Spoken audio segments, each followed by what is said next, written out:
lagi bersama dengan saya Olivia dan saya Daniel dalam Do Share untuk malam hari ini. Dan hari ini minggu pertama bulan Februari ya? Iya, betul. Iya, oke. Iya, kita udah memasuki bulan Februari dan ternyata sampai bulan Februari pun pembahasan kita tentang keluarga Bapak Abraham belum selesai. Yes. Bahkan sekarang memasuki sesi yang aku rasa kayaknya paling seru ya. Kayaknya.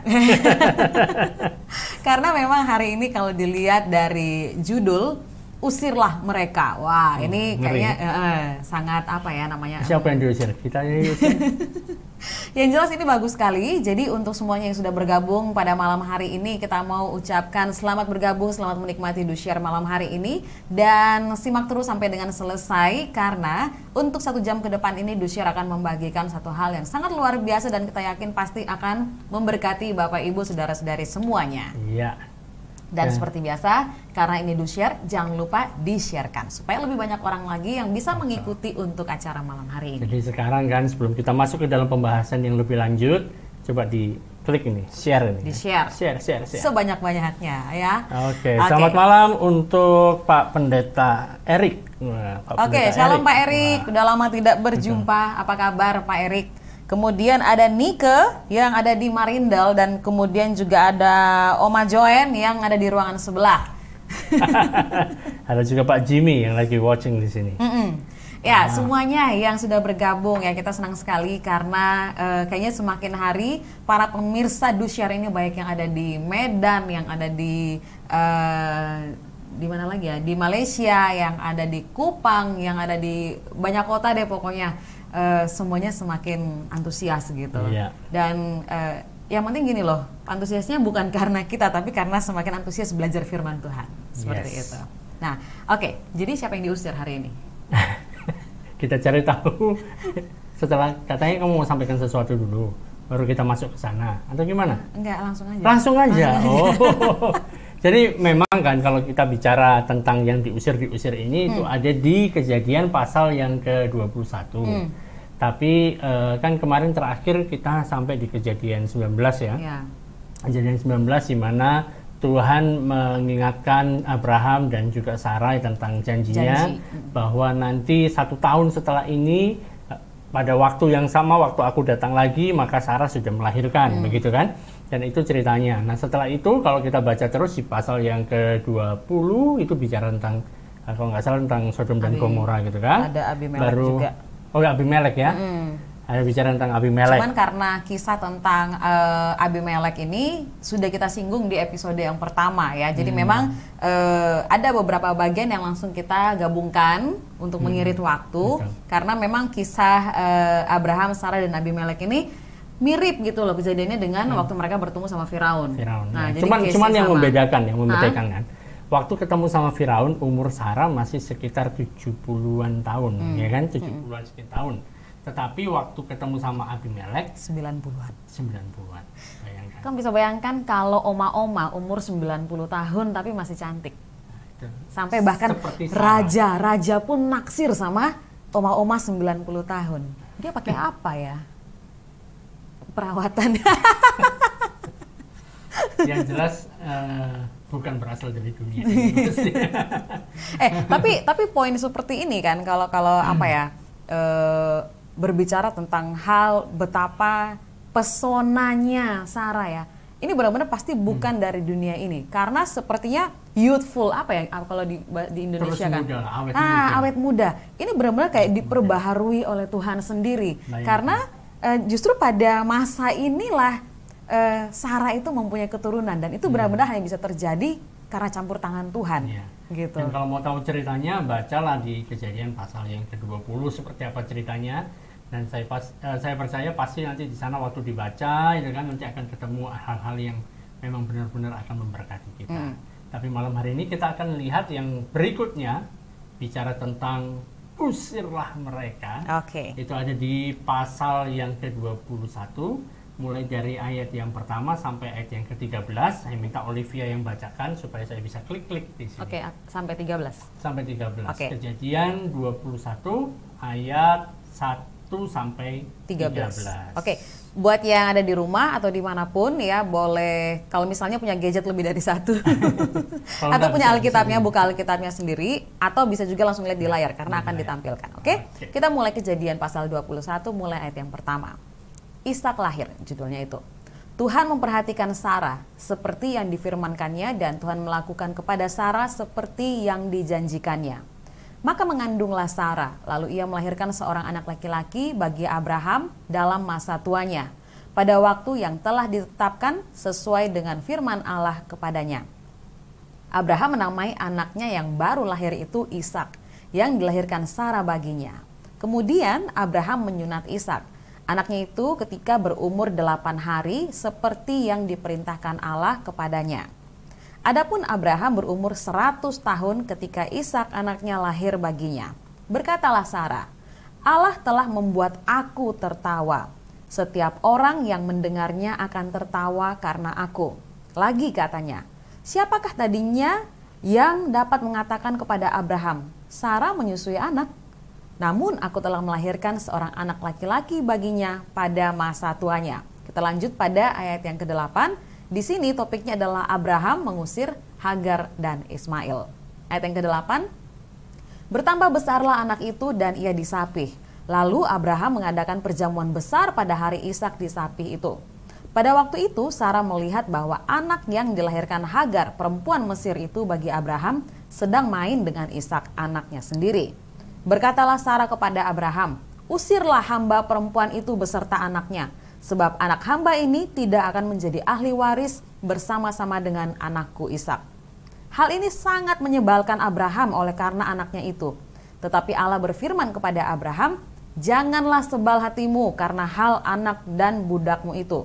Dalam segala yang dikatakan Sarah kepadamu, haruslah engkau mendengarkannya. Sebab yang akan disebut keturunanmu ialah yang berasal dari Ishak.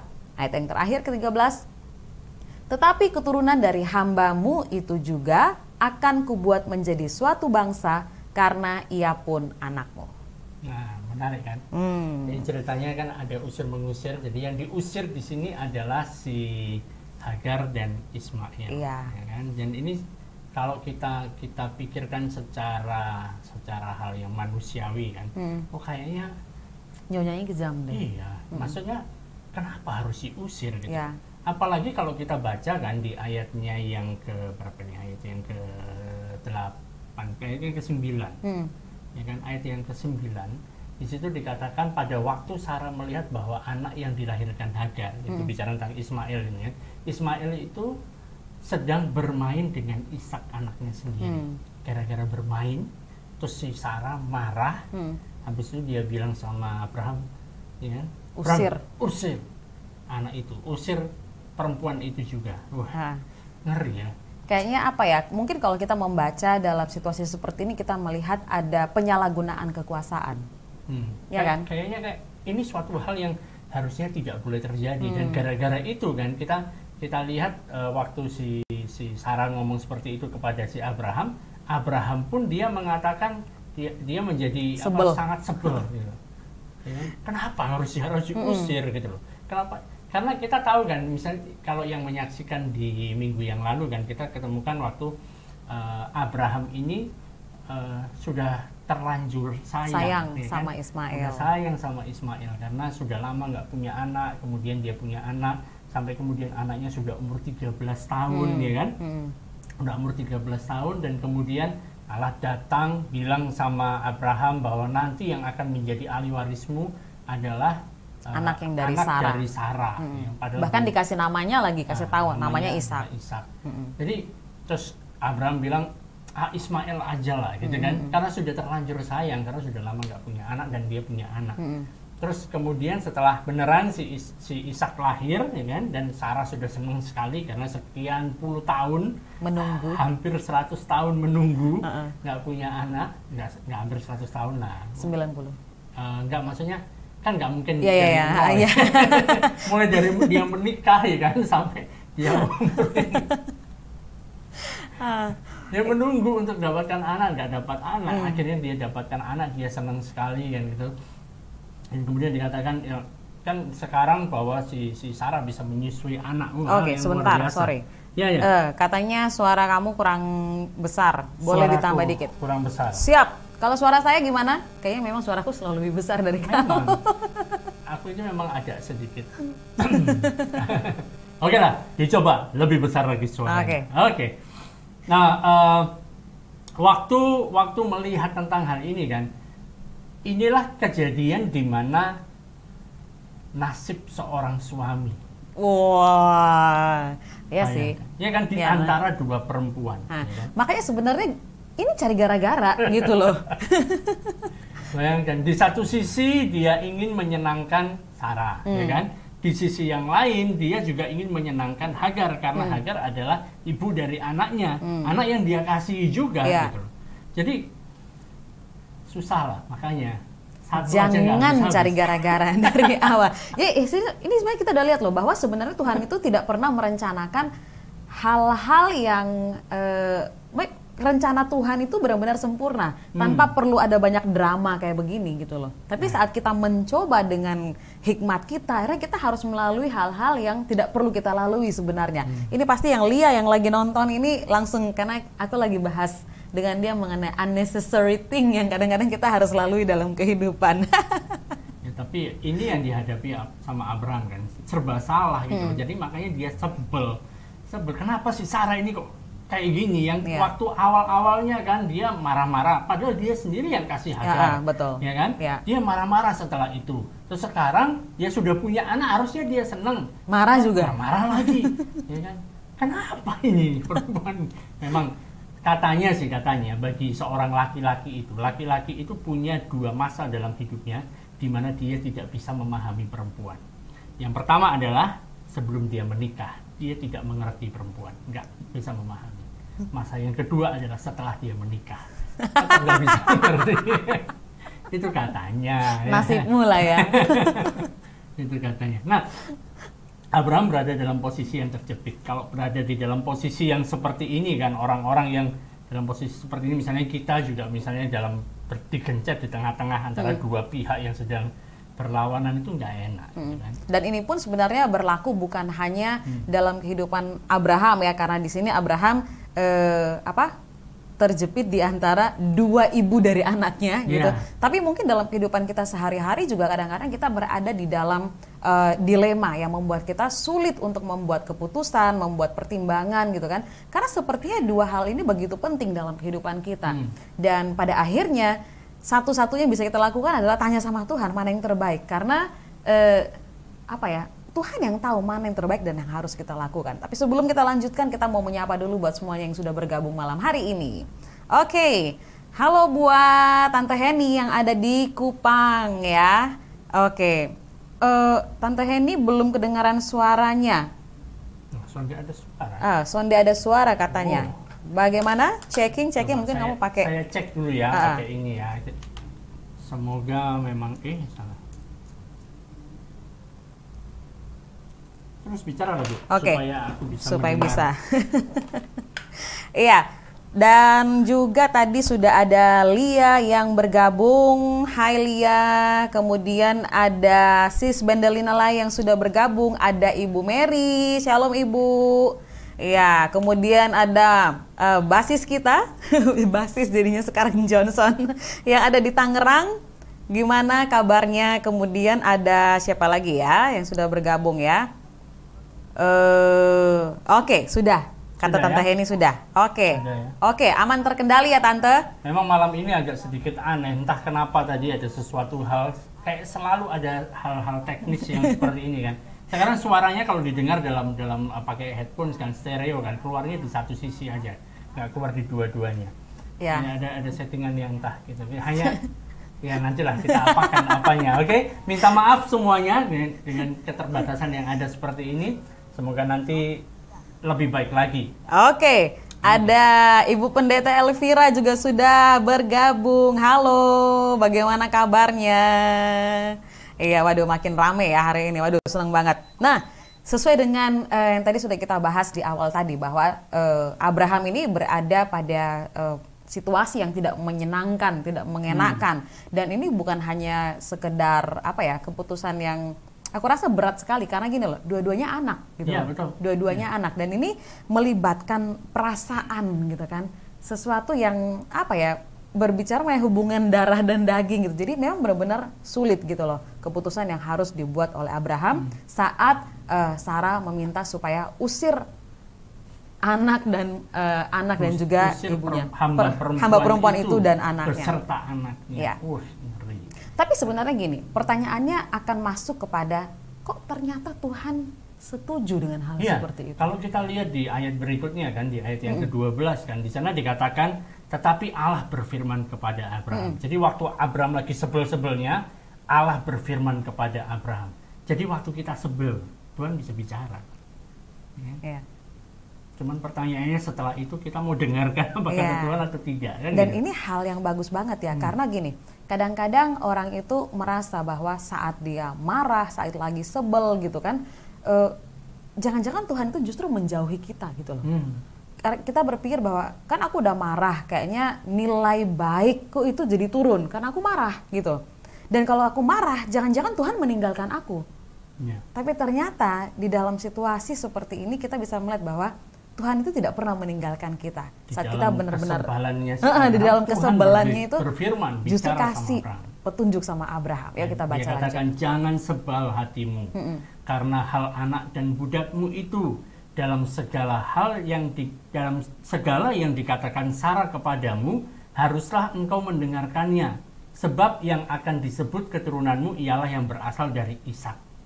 Membayangkan Tuhan pun, Allah pun itu membela perkataannya si Sarah, bilang usirlah hamba perempuan itu dan anaknya.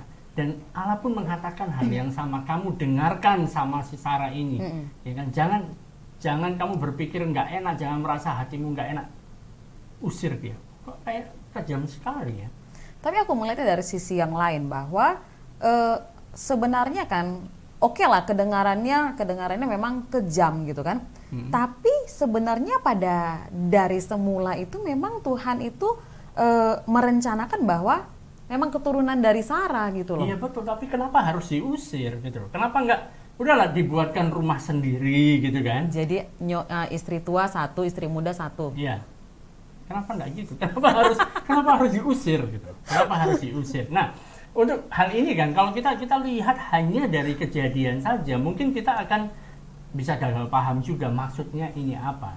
Karena kita kemudian bertanya-tanya dan seringkali orang mencari pertanyaannya adalah kenapa sih kok Allah kelihatannya sangat kejam? Kenapa kok sepertinya ada hal-hal yang nggak baik yang terjadi dan dibiarkan saja gitu loh. Ya kan kayak beberapa minggu yang kebelakang itu kan ada yang tanya kenapa waktu si Abraham sama Sarah itu kan mau Sarah memberikan Hagar kepada Abraham kan, kenapa kok Allah tidak hentikan gitu kan? Jadi kan ada banyak pertanyaan kenapa. Jadi sebenarnya kan kalau kita mau menjawab tentang hal ini ada satu hal yang harus kita percayai, ada satu hal yang perlu untuk kita imani, yaitu bahwa Allah itu adalah Allah yang baik. Iya. Itu saja. Seringkali orang mulai mempertanyakan Allah karena mereka tidak mempercayai bahwa Allah kita itu adalah Allah yang baik. Kalau kita sudah tahu bahwa Allah dan kita percaya bahwa Allah itu adalah Allah yang baik, ya kan? Maka kalau kita temukan hal-hal yang kayaknya menunjukkan bahwa Allah itu tidak baik, berarti ini suatu hal pandangan yang salah. Ya. Karena itu seperti apa sih sebenarnya, gitu kan? Nah, satu hal yang aku pelajari kan waktu berada dalam sekian tahun di dalam pelayanan dan berkutat di dalam Bible study dan lain sebagainya, untuk kita bisa memahami apa yang dikatakan di dalam perjanjian lama, kita harus memahami apa yang terjadi dalam perjanjian baru. Jadi perjanjian baru itu merupakan bisa dikatakan kunci jawaban dari apa yang terjadi di dalam perjanjian lama. Karena perjanjian lama itu bicara tentang satu bayangan, bicara tentang tipologi, bicara tentang kiasan-kiasan yang kemudian digenapi di dalam perjanjian baru. Dan hal ini juga ditegaskan oleh Tuhan Yesus sendiri. Pada waktu dia berjalan bersama dengan murid-muridnya setelah peristiwa penyalipan dan Yesus sudah bangkit kembali. waktu dia dalam perjalanan ke Emmaus. Dalam perjalanan ke Emmaus itu ada di dalam Lukas pasal yang ke-24 ayatnya yang mulai dari ayat yang ke-13. Nah, coba nanti Olivia bacakan lah ya. Ayat Lukas 24 ayat 13. Bisa langsung dilihat di sini aja ya. Lukas udah itu ya. Oke. Pada hari itu juga 2 orang dari murid-murid Yesus pergi ke sebuah kampung bernama Emmaus yang terletak kira-kira 7 mil jauhnya dari Yerusalem. Dan mereka bercakap-cakap tentang segala sesuatu yang telah terjadi. Apa yang sudah terjadi, ya kan? Kita akan lihat. Ketika mereka sedang bercakap-cakap dan bertukar pikiran, datanglah Yesus sendiri mendekati mereka, lalu berjalan bersama-sama dengan mereka. Tetapi ada sesuatu yang menghalangi mata mereka, sehingga mereka tidak dapat mengenal Dia. Yesus berkata kepada mereka, "Apakah yang kamu percakapkan sementara kamu berjalan?" Maka berhentilah mereka dengan muka muram. Seorang dari mereka, namanya Kleopas, menjawabnya, "Adakah engkau satu-satunya orang asing di Yerusalem yang tidak tahu apa yang terjadi di situ pada hari-hari belakangan ini?" Jadi kesannya kayaknya, kamu kok nggak update kabar sih? Iya. Ya kan? Jadi lagi ada peristiwa heboh gitu loh. Ada satu peristiwa yang sangat ramai, yang sangat heboh kan. Kenapa sampai kamu nggak mengerti tentang hal ini gitu kan? Oke, aku nyapa-nyapa dulu ya. Halo buat Mama Nata yang ada di Jakarta sudah bergabung dengan kita malam hari ini. Kemudian halo juga buat Ibu Grit. Apa kabar Ibu? Ya, Bu Grit juga udah gabung bareng dengan kita. Terus tadi sampai di mana? Sampai ini mereka dalam perjalanan ke Emmaus. Jadi mereka nanya sama Tuhan Yesus. Mereka belum mengerti. Makanya belum tahu kalau ini ada Yesus yang berjalan menutupi pandangan mereka. Gitu kan? Jadi mereka nggak kenal gitu kan. Jadi mereka nanya gitu, adakah engkau satu-satunya orang asing di Yerusalem yang tidak tahu apa yang terjadi di situ pada hari-hari belakangan ini? Karena saat itu kan peristiwa penyaliban Yesus itu merupakan satu peristiwa yang sangat menggemparkan, viral, ya kan? Ya, bisa dikatakan viral. Jadi kalau setiap kali ada orang yang datang ke Yerusalem, orang baik itu orang Yahudi atau orang apapun juga, pasti akan mengenali tentang hal ini, karena ini peristiwa yang ya sangat menggemparkan saat itu. Dan mereka ini heran, kok kamu nggak tahu apa yang sudah terjadi, gitu kan? Lanjut berikutnya. Katanya kepada mereka, apakah itu? Jawab mereka, apa yang terjadi dengan Yesus orang Nazaret? Dia adalah seorang nabi yang berkuasa dalam pekerjaan dan perkataan di hadapan Allah dan di depan seluruh bangsa kami. Jadi ini mereka ngasih gambaran gitu ya sama Yesus. Mereka kan nggak kenal dia gitu kan. Jadi mereka kasih tahu bahwa ada seorang tokoh besar, dia nabi gitu kan. Dia berkuasa dalam pekerjaan dan perkataan. Jadi mereka mereka mengakui tentang kredibilitas dari pribadi Yesus ini, dan mereka sampaikan pada orang yang mereka tidak kenali bahwa dia sebenarnya adalah Yesus sendiri gitu. Lanjut, tetapi imam-imam kepala dan pemimpin-pemimpin kami telah menyerahkan dia untuk dihukum mati dan mereka telah menyalibkannya. Padahal kami dahulu mengharapkan bahwa dialah yang datang untuk membebaskan bangsa Israel. Tetapi sementara itu telah lewat 3 hari sejak semuanya itu terjadi. Tetapi beberapa perempuan dari kalangan kami telah mengejutkan kami. Pagi-pagi buta mereka telah pergi ke kubur dan tidak menemukan mayatnya. Lalu mereka datang dengan berita bahwa telah kelihatan kepada mereka malaikat-malaikat yang mengatakan bahwa ia hidup. Dan beberapa teman kami telah pergi ke kubur itu mendapati bahwa memang benar dikatakan perempuan-perempuan itu, tetapi dia tidak mereka lihat. Lalu ia berkata kepada mereka, "Hei kamu orang bodoh." Bayangkan. Dibodoh-bodohi. Oke, katanya mantap sekarang kalau dipegang kayak begini. Oke, saya pegang begini ya. Jadi lucu kan, awalnya kan mereka menganggap bahwa justru Yesus inilah yang bodoh gitu kan. Nggak update. Kenapa nggak tahu ada peristiwa yang seheboh ini? Setelah dia ceritakan, mereka ceritakan, tambah Yesus mengatakan, "Hei kamu orang bodoh, betapa lambannya hatimu, sehingga kamu tidak percaya segala sesuatu yang telah dikatakan para nabi. Bukankah Mesias harus menderita semuanya itu untuk masuk di dalam kemuliaannya?" Ayat 27 ini penting.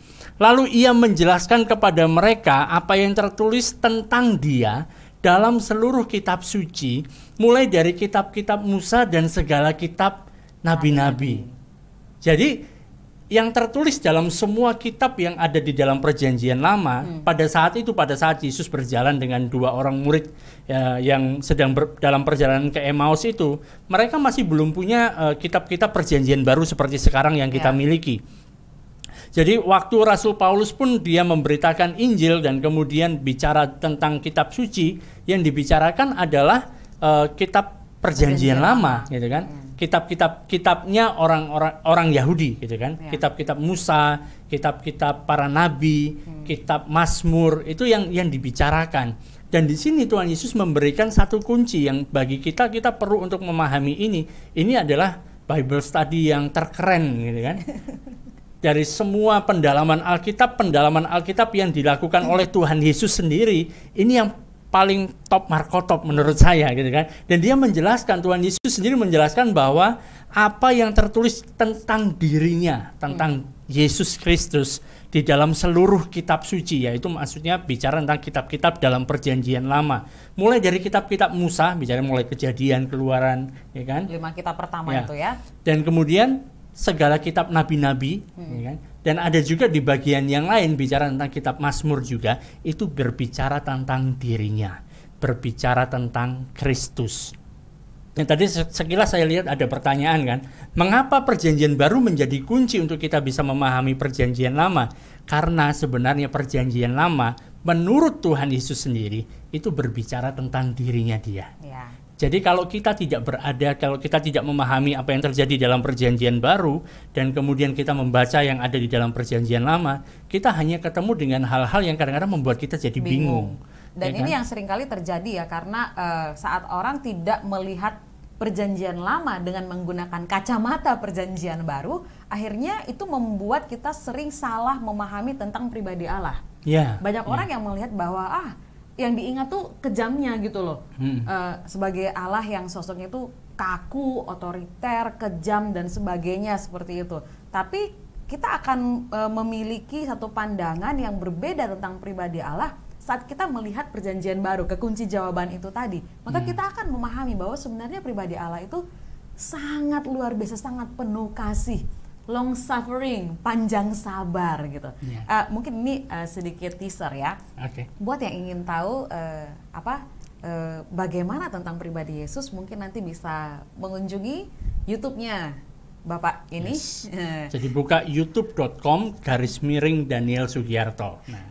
Make sure pastikan like and subscribe. Kita akan share khotbah saya minggu lalu. Di sana saya ada berikan satu satu pandangan ya, percakapan Yesus dengan perempuan Samaria, dan di sana mungkin bisa membantu kita untuk melihat bagaimana sih pribadi Allah itu diungkapkan dalam kehidupan Yesus, dalam pribadi Yesus waktu dia ada di dunia. Nanti selesai acara ini boleh langsung lihat ke YouTube. Belum ada itu, belum diupload. Aduh, oke. Malam ini diupload. Ini akan diupload. Malam ini diupload, nanti linknya ada di page ini juga.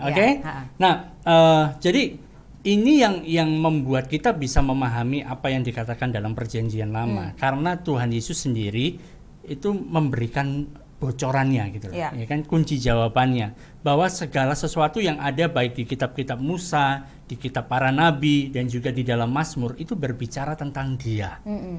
Ya kan? Jadi sebenarnya pada waktu kita membaca perjanjian lama itu ada tujuannya. Tujuannya bukan sekedar kita mencari tahu apa peraturan-peraturan yang ada di sana, bukan sekedar mencari tahu bahwa ada upacara seperti apa yang dilakukan di sana gitu kan.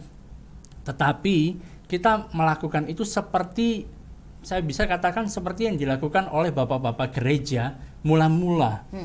Waktu kita ketemukan misalnya kan seperti si Rasul Paulus, waktu dia dari Tesalonika, kemudian dia dikejar-kejar di sana, yang diusir, kemudian dia pergi ke Berea. Waktu di Berea dia sampaikan tentang Yesus di sana kepada orang-orang Yahudi ada di sana. Orang-orang Yahudi yang di Berea dikatakan mereka lebih baik daripada yang di Tesalonika. Mereka terima apa yang disampaikan oleh Paulus, tapi waktu mereka pulang mereka selidiki apakah memang benar yang dikatakan oleh si Paulus ini sesuai dengan kitab suci. Dan kitab suci itu adalah Perjanjian lama, kitab-kitab perjanjian lama, kitab-kitabnya orang Yahudi. Nah, ini ini yang dilakukan, dan itu juga saya berpikir mungkin ini juga merupakan satu alasan mengapa kitabnya orang Yahudi, ya, Pentateuch itu kan, Ketuvim itu kan, dan Mazmur itu juga dimasukkan ke dalam kanon Alkitab kita, ini kan. Tujuannya apa gitu loh? Tujuannya kalau saya lihat adalah tujuannya adalah tentang kristologi sebenarnya. Apa itu kristologi? Jadi mempelajari tentang Kristus, mencari tahu seperti apa tentang Kristus dari Perjanjian Lama. Nah, itu kenapa masuk ke situ, masuk ke dalam Alkitab kita. Jadi sebenarnya tujuannya bukan kita harus mengikuti peraturan-peraturan yang ada di sana, tapi untuk melihat mencari Yesusnya Kristus, yang ada ya. di situ. Oleh karena itu waktu kita baca di dalam Perjanjian Lama, karena kita mau melihat seperti apa Kristus yang digambarkan di dalam Perjanjian Lama ini, itu menjadi suatu hal yang menarik. Karena seperti istilahnya kita lagi cari harta karun ini. Ada petanya, ya kan, letaknya di sana mungkin berapa langkah, ada tanda X-nya. Kita mau cari itu kan, kita gali ini bagaimana bicara tentang Yesus. Kalau puzzle? Puzzle beda. Beda ya. Puzzle itu kan sudah ada semua, tinggal kita gabung-gabungkan. Kalau ini lagi mencari, karena kita nggak tahu di mana letaknya Yesus itu, ya kan. Dan waktu kita baca, kita minta tuntunan dari Roh Kudus, tunjukkan Kristus dari sini. Dan Roh Kudus pasti akan melakukannya, karena memang itu tugasnya.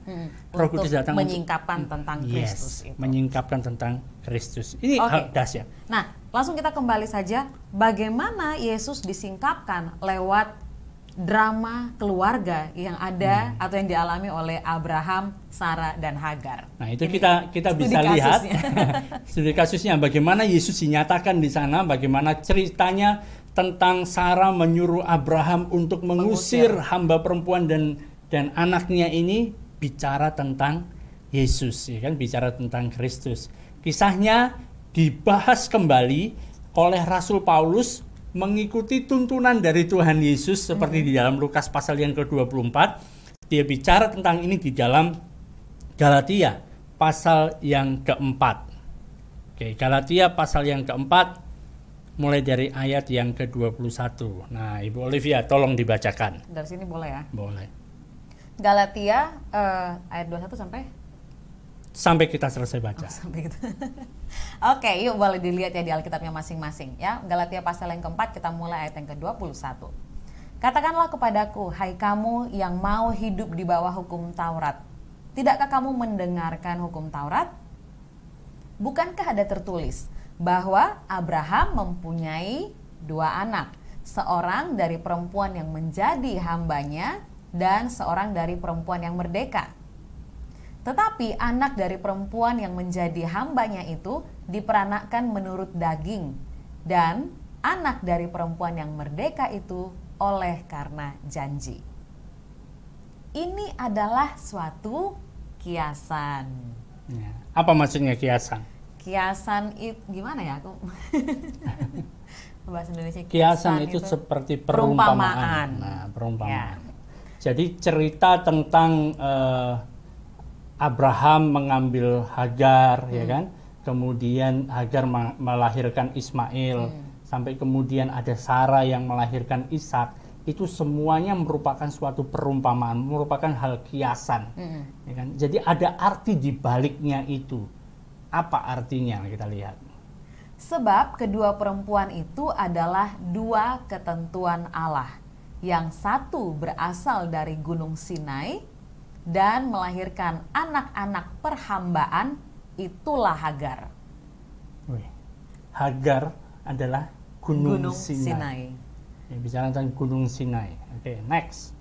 Tetapi, ini ya, Hagar ialah Gunung Sinai di tanah Arab, dan ia sama dengan Yerusalem yang sekarang, karena ia hidup dalam perhambaan dengan anak-anaknya. Tetapi Yerusalem surgawi adalah perempuan yang merdeka, dan ialah ibu kita. Karena ada tertulis, bersukacitalah hai si mandul yang tidak pernah melahirkan, bergembira dan bersorak-sorailah hai engkau yang tidak pernah menderita sakit bersalin. Sebab yang ditinggalkan suaminya akan mempunyai lebih banyak anak daripada yang bersuami. Dan kamu, saudara-saudara, kamu sama seperti Ishak, adalah anak-anak janji. Oke, sampai situ dulu. Jadi kan di sini kita bisa temukan Rasul Paulus ini menggunakan cara seperti yang dilakukan oleh Tuhan Yesus sendiri, menjelaskan tentang apa yang tertulis di dalam hukum Taurat, di dalam perjanjian yang lama. Di sana dia katakan bahwa cerita tentang Abraham, Sarah, Hagar, Ismail, dan Ishak itu merupakan suatu hal kiasan. Dan dia menggambarkan bahwa si dua perempuan ini, Hagar dan Sarah, itu merupakan dua ketentuan Allah. Yang satu, yang Hagar ini, dia melambangkan Gunung Sinai yang ada di tanah Arab.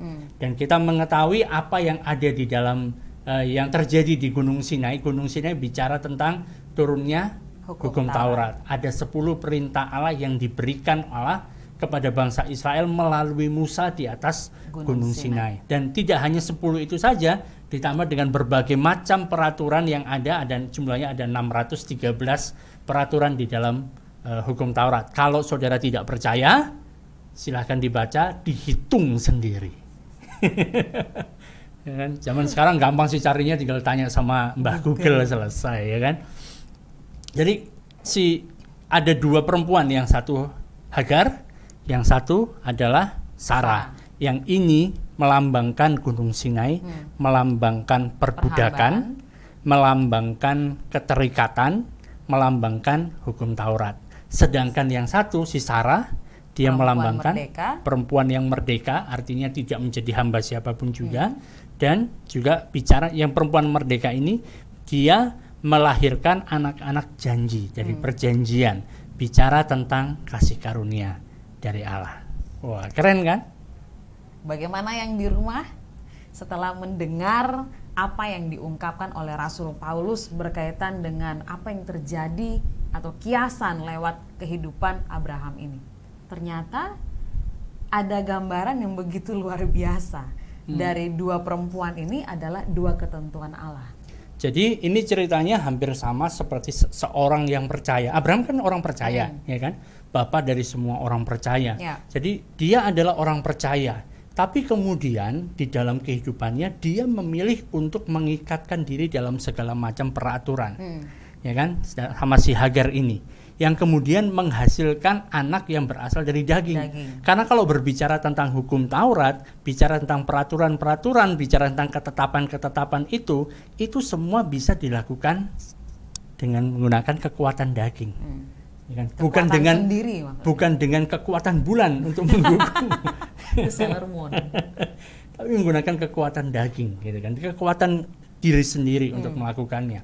Kalau kita sebenarnya sih, kalau mau dibahas dalam hukum Taurat kan, katakanlah 10 perintah Allah, itu merupakan hal yang sebenarnya gimana menurutmu, bisa dilakukan nggak sih? Kalau aku sih rasanya nggak bisa. Maksudnya karena gini loh, karena di Yakobus sendiri berkata bahwa kalau melakukan hukum Taurat itu, ya kamu harus sempurna gitu loh. Jadi ini bukan satu hukum yang kita membahas 10, kalau 9 bisa, 1 gagal oke lah, dengan butir-butirnya ada 613. Enggak, karena Yakobus membuat ini satu kesatuan gitu loh. Jadi artinya tidak boleh ada celah untuk gagal, karena ini satu kesatuan yang sempurna gitu loh. Jadi kalau mau dibilang bisa apa enggak, untuk bisa melakukan dengan sempurna enggak bisa, tapi mungkin kita akan berusaha melakukan itu, sesuatu yang apa ya, secara daging gitu loh kan, secara apa, fisik gitu. Gimana aku menggambarkannya? Tapi aku lihatnya kebalikannya. Aku lihatnya kan bahwa hukum Taurat 613 peraturan itu, paling enggak 10 perintah Allahnya aja lah ya. Itu suatu hal yang on paper, di atas kertas bisa untuk dilakukan. Secara mental kita melihat ini, pasti bisa. Ya kalau kamu hanya mentaati itu ya, tanpa disertai dengan perubahan dari dalam. Kamu melakukan di luar. Maksudnya dengan membaca itu kan, kayak misalnya kita mau melakukan sesuatu kan, misalnya kita mau buat bisnis dan sebagainya kan, kan biasanya ada perhitungan dulu kan. Wah, berhitung kalau misalnya modalnya sekian, kemudian nanti biayanya sekian dan sebagainya, dijual dengan harga sekian, ada keuntungan. On paper, di atas kertas ada keuntungan, tapi akan berbeda waktu mulai dikerjakan. ya kan? Dan hukum Taurat juga hal yang sama, on paper di atas kertas kelihatannya, wah bisa ini dilakukan. Semua peraturan apapun juga yang dibuat undang-undang yang ada di negara kita kan, misalnya kan, semuanya itu on paper bisa dilakukan. Cuma pada prakteknya banyak yang melanggar, ya kan? On paper masuk akal, ya kan? Nggak usah ngomong itulah. Waktu tanya sama Tuhan Yesus kan, perkataan dari Tuhan Yesus itu kan yang bisa kita pahami kan, yang bisa kita percayai lah, misalnya gitu kan. Waktu Tuhan Yesus ditanya, menurutmu hukum mana yang pertama dan yang terutama, ya kan? Kan Tuhan Yesus mengatakan kasihilah Tuhan Allahmu dengan segenap hatimu, dengan segenap jiwamu, dengan segenap kekuatanmu, ya kan? Dan semuanya itu kan, ini suatu hal yang sebenarnya bisa dilakukan. Ya, on paper bisa dilakukan. Kuncinya adalah semakin kita mengenal Allah itu. Kalau kita makin mengenal Allah, kalau kita makin mengetahui siapa Dia, seperti apa pribadinya, Allah itu adalah pribadi yang paling gampang untuk dikasihi. Lovable. Ya, paling gampang untuk dikasihi karena Dia sangat mengasihi kita, Dia baik sama kita. Kan gampang bagi kita manusia mengasihi orang-orang yang baik pada kita, ya kan? Bagi kita juga lebih gampang membenci orang yang melukai kita, yang memusuhi kita, gampang. Untuk mengasihinya susah. Tapi kalau kita melihat Allah mengasihi kita, kita balas mengasihi Dia dengan segenap hati kita, dengan segenap kekuatan. Paling kayak gini loh, bisa. Kita pasti pengen lakukan yang terbaik untuk Dia, gitu. Ya. Itu suatu hal yang natural, suatu hal yang bisa dilakukan. Respon. Dan kemudian waktu dikatakan, Tuhan Yesus juga mengatakan hukum yang kedua yang sama dengan itu, ya kan, adalah kasihlah sesamamu manusia seperti dirimu sendiri. Ini memang agak sedikit sulit, tetapi bisa dilakukan. Karena apa? Karena mengasihi sesamamu manusia seperti dirimu sendiri. Misalnya lah ada bencana gitu kan, ada gempa bumi, ada tsunami, ada bencana lah gitu kan. Kemudian kita melihat itu dan kemudian kita menolong, sama seperti orang Samaria yang menolong orang Yahudi yang lagi dirampok itu kan. Bisa ditolong, dibawa ke penginapan, kemudian diobati, dikasih uang gitu kan. Di sana nanti kalau kurang, nanti biayanya waktu aku datang lagi aku bayar lah ya. Nah, jadi itu hal yang masuk akal bisa dilakukan. Itu merupakan satu hal yang hal yang agak susah tapi bisa. Karena apa? Karena nggak tinggal sama-sama. Ya kan? Nggak tinggal sama-sama. Jadi orang Samaria ini bantu orang yang Yahudi ini kan, dibawa ke penginapan, ditinggali uang. Nanti kalau kurang, waktu aku balik aku bayar ya. Tapi kemudian dia pergi, nggak tinggal sama-sama. Ya. Jadi sebenarnya secara mental hukum Taurat itu bisa dilakukan. Cuma permasalahannya adalah karena kita sudah berada di dalam dosa, ada hukum dosa dan hukum maut, nih kan. Hal yang baik yang ingin kita lakukan itu tidak dilakukan. Yang tidak ingin kita lakukan, malah kita lakukan. Hal buruk yang aku nggak pengen untuk melakukannya, malah itu yang kita lakukan. Itu nggak terjadi pada kita saja, tetapi terjadi pada orang yang paling hebat yang pernah mengatakan di dalam salah satu suratnya bahwa dalam hal menjalankan hukum Taurat, aku tidak bercacat. Yaitu Rasul Paulus. Rasul Paulus sendiri mengatakan hal itu. Yang ingin aku lakukan, nggak aku lakukan. Yang tidak ingin aku lakukan, malah aku lakukan. Jadi bicara tentang hal ini kan, seperti si Abraham ini, orang percaya ini, mengikatkan dirinya pada Gunung Sinai, kepada hukum Taurat. Ya kan? Jadi ada sesuatu yang dihasilkan, yaitu seperti Ishak dikatakan dia adalah anak yang diperanakkan menurut daging. Ishak itu janji. Ismail, ya kan? Ismail merupakan anak yang dilahirkan menurut daging. Jadi dari apa yang dia bisa lakukan, ya kita tahu sendirilah bagaimana proses supaya seseorang suami istri bisa menghasilkan keturunan. Aku pikir istilah dari diperoleh melalui daging itu maksudnya gini loh. Itu akal-akalannya manusia sendiri gitu loh. Ide yang lahir dari pemikiran mereka. Gitu. Bukan, ini diperanakkan menurut daging menurut aku loh ya. Kayak kita berseberangan terus ya hari ini ya. Diperanakkan menurut daging itu merupakan suatu hal yang jasmani lah. Misalnya kan, kalau ada sel sperma yang masih hidup bertemu dengan memang ada sel telur yang bisa dibuai, ya jadi gitu loh. Jadi berasal dari daging, hal yang jasmani yang alami yang pasti terjadi gitu loh. Tapi dengan kasusnya dengan Sarah itu bukan dari daging tapi dari janji, karena Sarah nggak bisa menghasilkan gitu loh. Kalau Sarah sudah memang bisa menghasilkan ya waktu dia masih umur 20-an misalnya kan, 20-30-an mungkin anaknya sudah banyak sekali gitu. Tapi sampai dia sudah mati haid, sudah menopause ya kan. Alkitab katakan seperti itu, baru kemudian dia bisa melahirkan. Jadi ini bukan secara daging nggak bisa, makanya secara jasmani impossible gitu. Dokter manapun juga akan mengatakan nggak bisa. Sudah tidak ada lagi gitu. Nah, jadi ini yang perbedaannya. Nah, bayangkan sekarang kan, setelah si Abraham ini, orang percaya ini, dia mengikatkan diri pada hukum Taurat, menghasilkan sesuatu, ya kan? Menghasilkan Ismail. Jadi bukan hukum Taurat tidak menghasilkan, hukum Taurat menghasilkan. Sama seperti yang kita telah bahas, saya telah bahas di Bible Study minggu yang lalu. Kalau mau lihat ada di YouTube channel saya, iklan lagi ya. Cari youtube.com/Daniel Sugiarto. Di sana ada 2 Korintus pasal yang ketiga dibahas tentang hal ini, ya kan, tentang bagaimana menghasilkan dari itu tadi hukum Taurat. Ada kemuliaan, ya kan? Hukum Taurat waktu diberikan ada kemuliaannya. Waktu melakukan hukum Taurat ada hasil yang bisa kita lakukan, yang bisa dihasilkan gitu loh. Seperti Abraham menghasilkan Ismail. Tapi kemudian ada satu hal yang jauh lebih besar, itu dari suatu hal yang nggak bisa diusahakan oleh si Abraham itu sendiri, tapi diberikan oleh Allah karena janji melalui Sarah. Ya kan, dari perempuan merdeka ini muncullah si anak janji ini, si Ishak yang nggak bisa dihasilkan secara jasmaniah, ya kan, dalam pemikiran jasmaniah, dalam hal biologis nggak mungkin gitu. Tapi itu muncul, ini merupakan mukjizat, ya kan.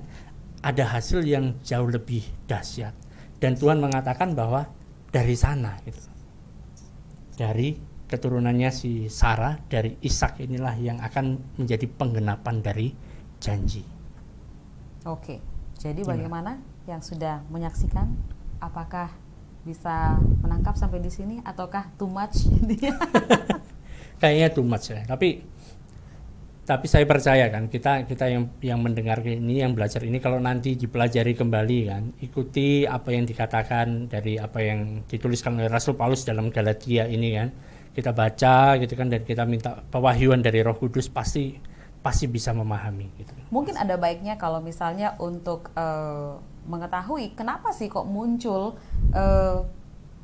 penjelasan tentang keluarga Abraham ya dalam surat Galatia ini, boleh diambil waktu selama 1 minggu ini ya, coba deh dibaca, karena Galatia ini nggak banyak sih pasalnya ya.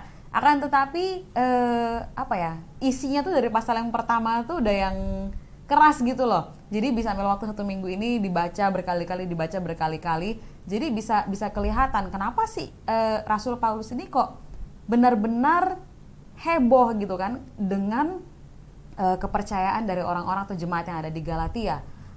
Kenapa sampai Rasul Paulus benar-benar berusaha ya, atau mengambil satu usaha ekstra untuk mengingatkan mereka bahwa kamu jangan terikat dengan perhambaan, berada di Gunung Sinai gitu. Kenapa ini penting sekali? Nah, teman-teman semua yang menyaksikan DoShare malam hari ini boleh ambil waktu mungkin 1 minggu ke depan untuk membaca Galatia.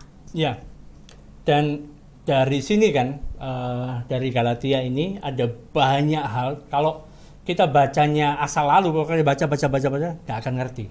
Jadi harus dibaca satu kalimat demi satu kalimat gitu kan, diresapi, dirasakan. Sama mungkin ini yang paling penting adalah coba dibaca apa adanya tanpa dicampur dengan segala sesuatu yang mungkin pernah sudah kita dengar sebelumnya. Seperti membaca satu cerita yang baru, kita masuk di dalam kisah itu, kita masuk di dalam tulisan itu.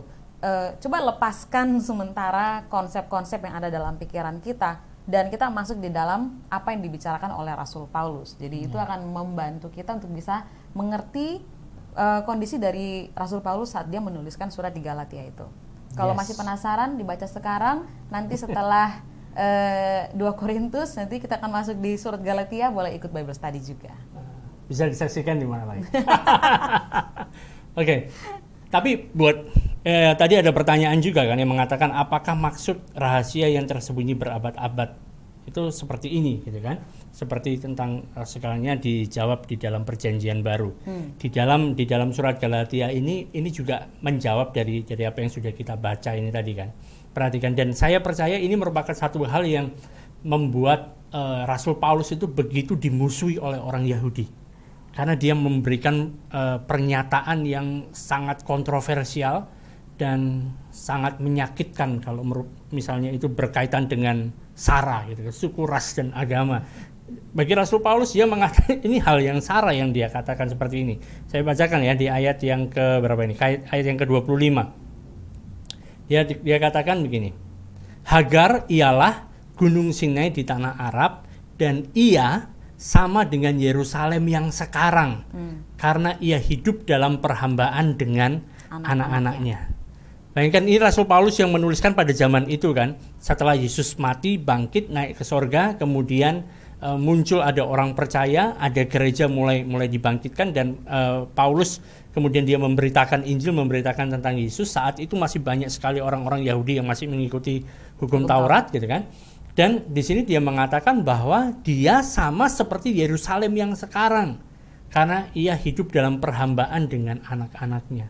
Bayangkan, jadi dengan tidak langsung kan, kalau kita lihat apa yang dimasukkan di balik ini, si Paulus ini sedang berbicara bahwa orang-orang Yahudi, orang-orang Israel pada waktu itu yang percaya kepada hukum Taurat ini, mereka itu adalah keturunan dari Hagar. Anak-anak hamba. Anak-anak perhambaan. Apa nggak bikin mereka marah? Ya kan? Jadi nggak heran Rasul Paulus dilempari batu, dia dipukuli, dia dikejar-kejar, dimasukkan penjara, gara-gara dia ngomong yang seperti ini. Dia mengatakan bahwa mereka orang-orang Yahudi yang mengaku kami adalah keturunan Abraham. Abraham adalah bapak kami. Kami bukan budak gitu kan. Kami adalah orang merdeka karena Abraham. Ingat waktu Yesus bicara sama mereka juga, mereka mengatakan hal semacam ini. Ya kan? Malah di sini Rasul Paulus bicara kepada jemaat yang ada di Galatia yang adalah orang dari bangsa-bangsa lain. Dia mengatakan bahwa orang Yahudi yang sekarang ini, Yerusalem yang sekarang ini, itu keturunannya Hagar. Jadi ini seperti apa ya? Mencabik-cabik harga diri orang Israel. Bayangkan, padahal Rasul Paulus sendiri orang Yahudi. Dia mengatakan orang Yerusalem yang sekarang ini, mereka yang masih ada di dalam keterikatan dari hukum Taurat ini, mereka adalah keturunan dari Hagar. Dia hidup dalam perhambaan dengan anak-anaknya. Karena anak budak adalah budak. Paham ya? Anak budak adalah budak. Oh, ngeri. Tapi kan, kemudian Yerusalem surgawi adalah perempuan yang merdeka, dan ialah ibu kita. Ingat, Rasul Paulus bicara kepada orang-orang Galatia yang bukan orang Yahudi ini. Jadi ibu kita di sini berbicara pada orang-orang yang bukan orang Yahudi, tapi mereka orang percaya. Ya, tapi mereka orang percaya. Rasul Paulus mengatakan, kalian yang bukan Yahudi ini keturunan Abraham dari janji. Bayangkan. Apa enggak? Padahal orang Yahudi ini merasa dirinya tuh yang paling wah gitu kan. Mereka memandang rendah pada bangsa lain. Tapi Rasul Paulus langsung kayak langsung kasih tau, ya kalian boleh sih berbangga dengan hal kayak gitu. Tapi ya sangat menyedihkan, saya harus katakan bahwa kalian adalah anak-anak perhambaan. Karena kalian mengikatkan diri pada peraturan.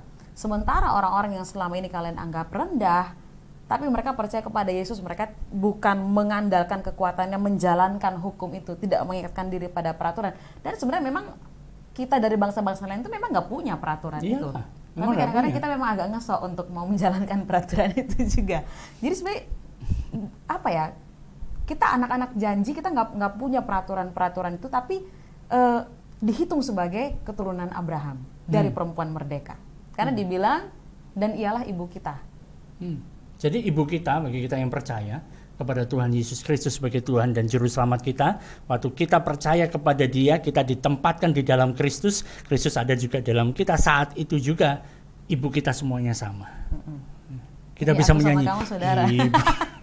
Jadi kemanapun kamu pergi, kemanapun kita pergi, waktu orang tanya, katakan kamu adalah aku adikmu. Makanya aku panggil kamu Koko. Iya betul ya. Cocok. Ini hal yang sangat menyinggung Dan ini yang disebut sebagai rahasia yang tersimpan selama berabad-abad. Memang nggak dikatakan secara langsung di sini. Di dalam suratnya yang lain, Rasul Paulus dia mengatakan tentang rahasia yang tersimpan berabad-abad adalah Kristus itu juga adalah untuk bangsa-bangsa lain. Itu yang nggak pernah. Itu, ya. Itu hal yang sama sekali tidak pernah masuk dalam pikiran mereka. Bahwa Kristus itu kan Mesias, yang diurapi, dia yang dinantikan oleh orang-orang Yahudi ini yang menjadi pembebas mereka.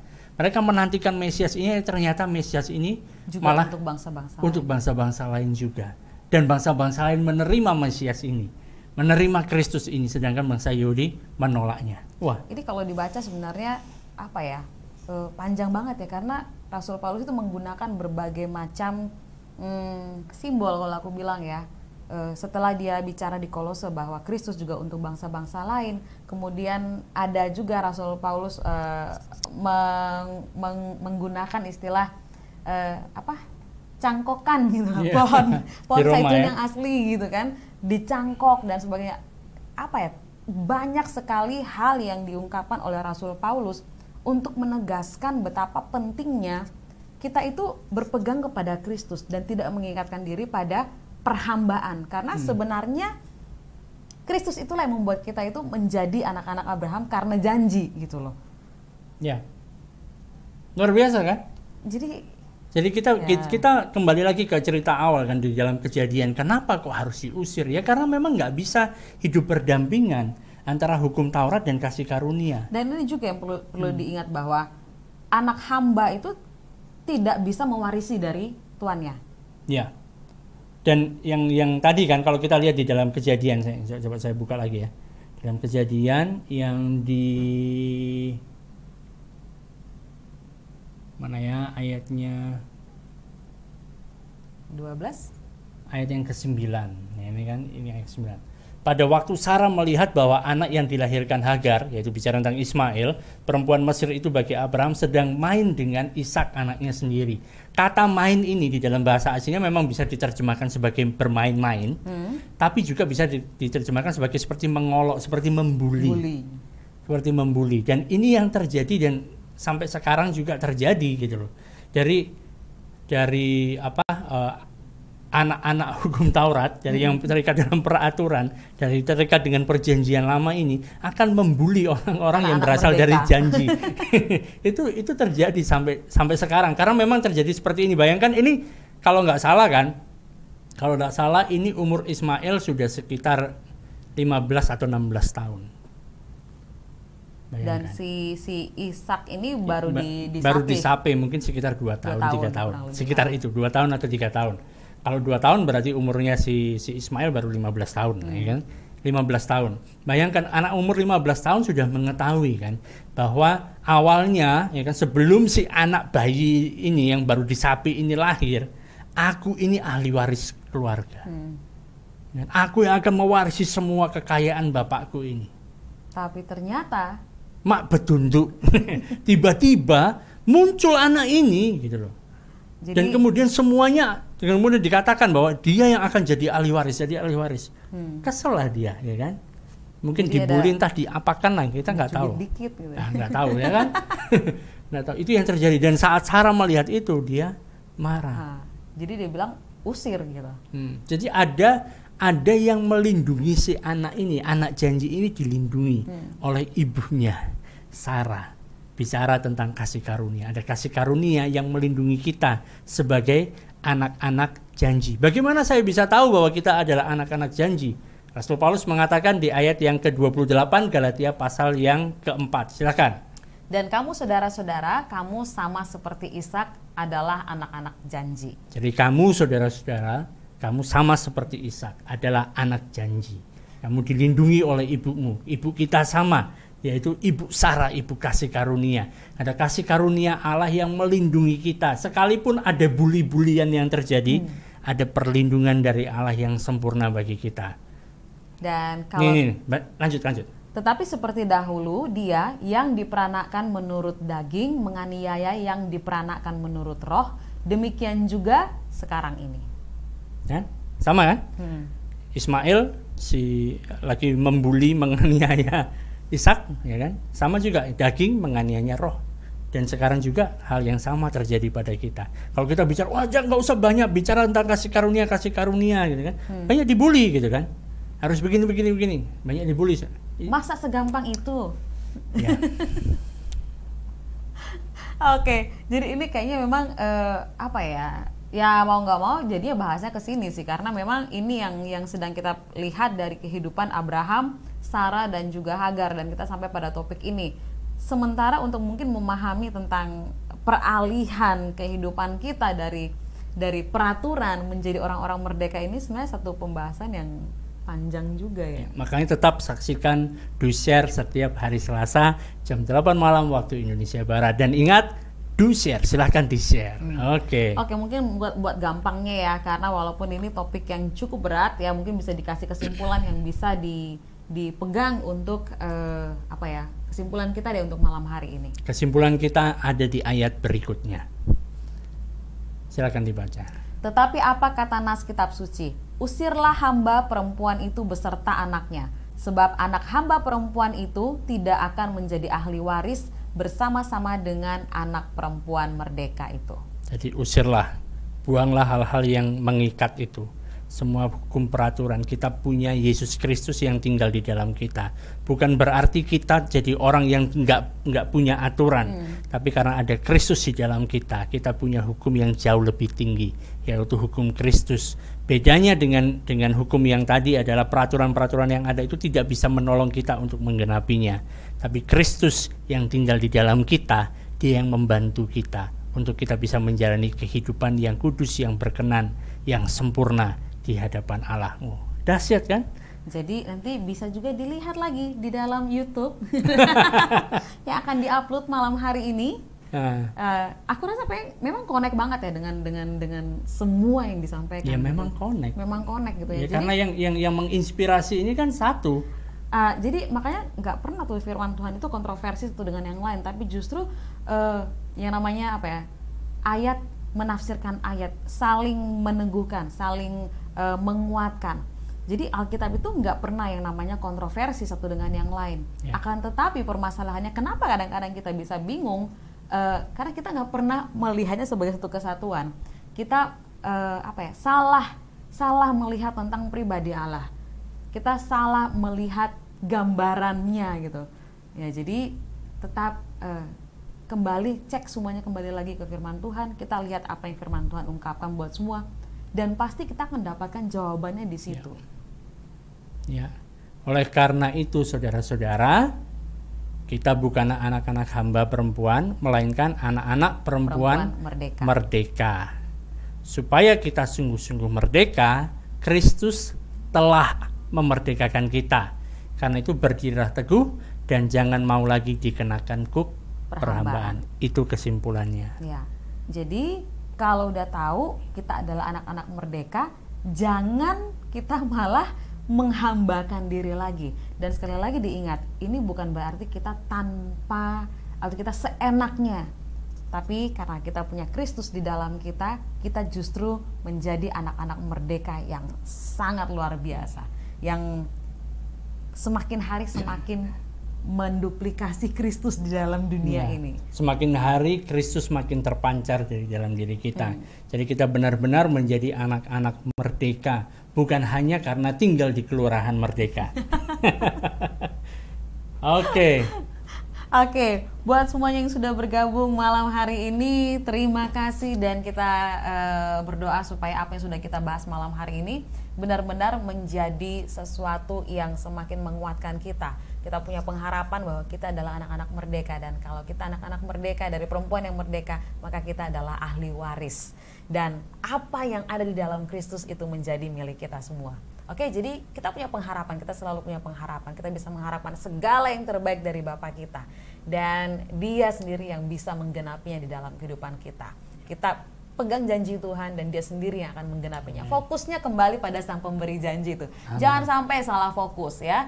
Dan selalu ingat identitas kita bahwa aku adalah anak merdeka. Aku diberkati, aku dikasihi, aku dilindungi dengan sempurna. Segala sesuatu boleh terjadi di sekitar kita, akan tetapi perlindungan kasih karunia Allah tidak pernah jauh dari kita. Oke, jadi itu kesimpulan kita untuk Do Share malam hari ini. Terima kasih buat semuanya yang sudah menyaksikan. Jangan lupa untuk ambil waktu boleh membaca surat Galatia. Dan kalau misalnya ada yang bingung, boleh ditanyakan ya. Boleh ditanyakan, bukan berarti kami selalu punya jawaban, tapi kita boleh berdiskusi sama-sama. Atau mungkin saudara menemukan hal yang lain, ada hal-hal yang mungkin mau di-sharingkan bersama dengan kami, silakan boleh hubungi nomor yang sudah ada di bawah ini. Ya, 0819799755. Ya. Jadi itu nomornya untuk semua pelayanan ya, baik yang mengikuti acara Do Share. Kalau kami juga ada yang biasanya mengikuti Bible Study ya. Buat saudara-saudara kita yang ada di Malaysia hari Rabu juga boleh mengirimkan pertanyaan dan semuanya itu di nomor yang ada di layar ini ya. Pertanyaan atau permohonan doa atau apapun juga ya, kita boleh diskusi di nomor ini. Dan kalau misalnya tidak bisa ditanyakan langsung pada saat acara berlangsung, kita akan jawab pada saat offline ya. Kayak misalnya kemarin ada beberapa saudara-saudara kita ya dari Kupang yang juga kasih pertanyaan ya, berdiskusi gitu kan. Jadi kita bisa